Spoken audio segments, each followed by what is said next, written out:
Audio Jungle.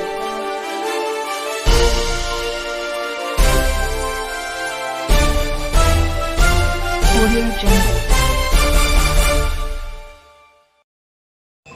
నేను megastar fan అనే మూవీకి దర్శకత్వం వహించాను.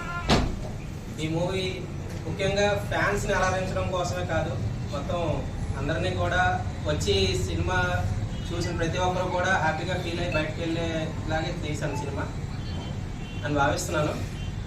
అలాగే ముఖ్యంగా మనకి ఈరోజు ఈ ప్రెస్ మీట్ పెట్టడానికి గల కారణం ఏంటంటే క్రాంతి పిక్చర్స్ వాళ్ళ అబ్బాయి ఎన్వి రెడ్డి గారు ఈ మూవీలో ఒక ప్రధాన పాత్ర పోషిస్తూ ఆయన నేను కథ చెప్పగానే అంతా విని అంతా ఓకే అని చెప్పి ఆయన వచ్చి నటించి నాకెంతో సపోర్ట్ చేసినందుకు ఆయన స్పెషల్ థ్యాంక్స్ అండి.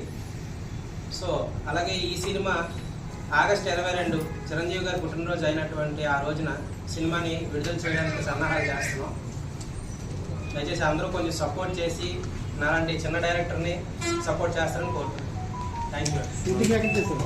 షూటింగ్ మొత్తం తుని, వైజాగ్, అలాగే బొబ్బిలి ఈ 3 ఏరియాస్లో చేసాం. బడ్జెట్ ఎంత అయిందండి సినిమాకి?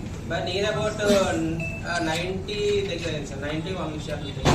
చిరంజీవి పరంగా అంటున్నారు కదా, పొలిటికల్ గా ఉంటుందా? పొలిటికల్ గా ఏముండదండి, అంత ఎంటర్టైన్మెంట్ జోనర్లో వెళ్ళాము. అంటే ఒక చిరంజీవి గారి అభిమానికి ఎదురయ్యే పరిస్థితులు ఎలా ఎదుర్కొన్నాడు, ఏ రకంగా దాన్ని చేశాడు అన్నదాన్ని చూపించాం. కానీ పొలిటికల్ గా అయితే ఏమీ లేదు.